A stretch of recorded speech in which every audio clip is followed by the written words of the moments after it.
If you've ever been into a yoga class where the teacher called child's pose as a pose for you to rest, to take a break, to catch up with the breath, and the first thought that came to your mind, it was, I hate this pose.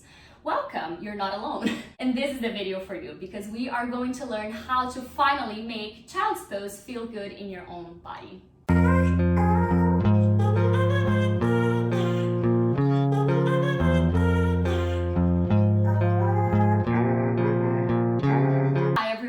I'm Fernanda, thanks for being here, and in today's class we are going to explore a couple ways to do child's pose without props and with props, because sometimes you're going to be in a yoga class that's more fast-paced, you won't have time to really adjust yourself with all your comfy stuff around, but sometimes you will, so we're going to learn both. So go ahead, grab yourself your yoga blocks or some thick books, towel or a blanket, and a couple of pillows or your bolsters, and come back to your space so we can get started. We are going to start with the simple ways first, so no props at all. So, very often in the yoga class, that's how the teachers are going to guide you towards child's pose, which it is big toes together, knees out wide, and then you find a seat on the heels as you stretch your hands forward and rest your forehead on the mat. And if that's where you are, good for you. You're probably feeling pretty good in your child's pose kind of always.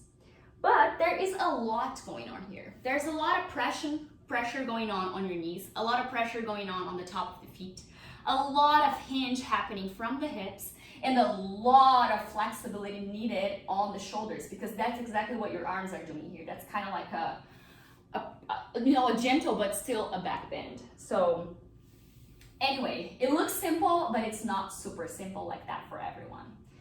So a couple ways to modify this pose if you were in your yoga class and you don't have too much time to add props. It would be first of all by bringing your knees closer together. So then you kind of use your legs as a little pillow for your torso to rest in. And then just let yourself lower the forehead in and then send the arms forward. Maybe you can try it out and see how it feels in your body. Now, if that's not a good option for you, that's still not comfortable, you can maybe try to do these with the knees closer together, but then extend your arms alongside your body. So in this case, you can notice that the shoulder is pretty well dropped and relaxed. Same with your forearms and the top of the hands. And that maybe will feel really good for you. If we're still not there, another option is to come back and open the knees out wide. And instead of the big toes touching together, we can open them wide as well as the knees and kind of sit in between the legs. And then once again, you can explore the position of the arms. Maybe they're gonna feel really good in front of you, maybe they won't, and then you just kind of try and put them to the sides. Good, so try that out, see if some of them work for you. Other options now are going to be with your props. We are going to start simple, as I said, just with one block. And then we're gonna keep adding more props as we go.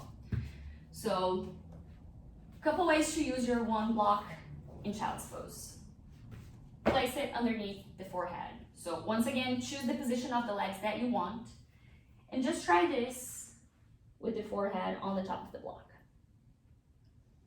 You're gonna notice that there's a lot more space in between your torso and the floor. Maybe even the breath can flow a little bit more with ease. Good. And then you can also place your block underneath your bum. So in between your legs as you find a seat in it. And then you crawl forward. And now you have an amazing support to rest your hips, your pelvic floor in it. Good. And now let's add another prop into the game, which will be our blanket. The blanket, it can go in many places, so I'm going to show them all for you. If there's a lot of pressure happening, on the front of your leg, you're welcome to open your blanket just to give you a little bit more cushion in there, and then come into your child's pose right here.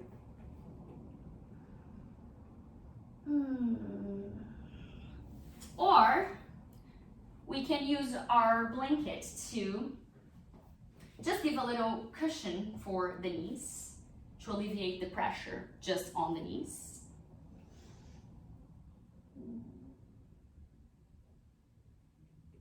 Or then we are going to move the blanket only towards the feet, which once again is going to elevate a little bit the feet towards the bum. Nice. And then we have one of my favorites, which is what I try to guide my students very often in class, which is folding this blanket. You know, you can either fold or roll. I'm going to try to roll. And then we are going to position behind the legs, just like that. So now we have a very nice seat right here. And then we fold.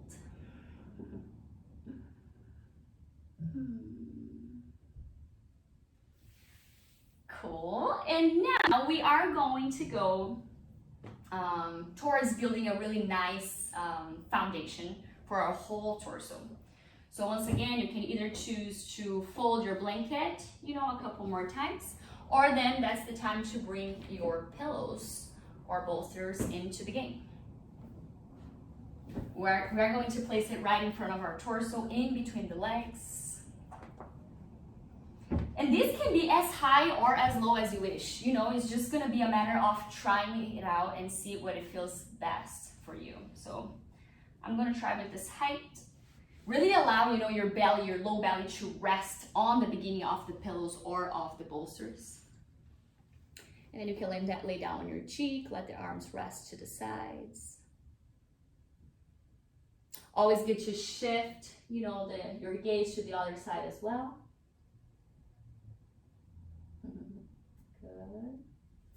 If by any chance you have a pillow that's not so long like that, chances are that maybe your forehead is resting out of your pillow.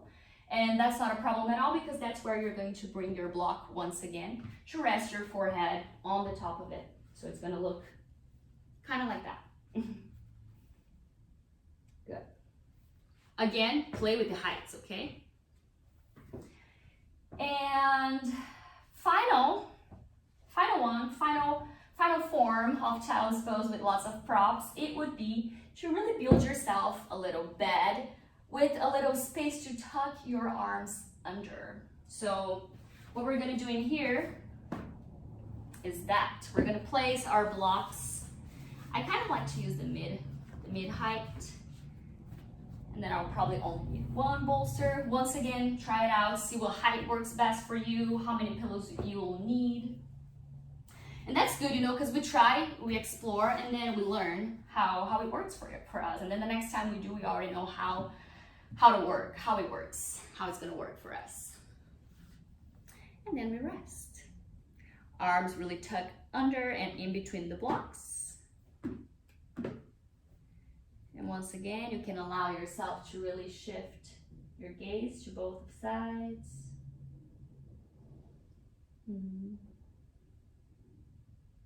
And these are the options for child's pose.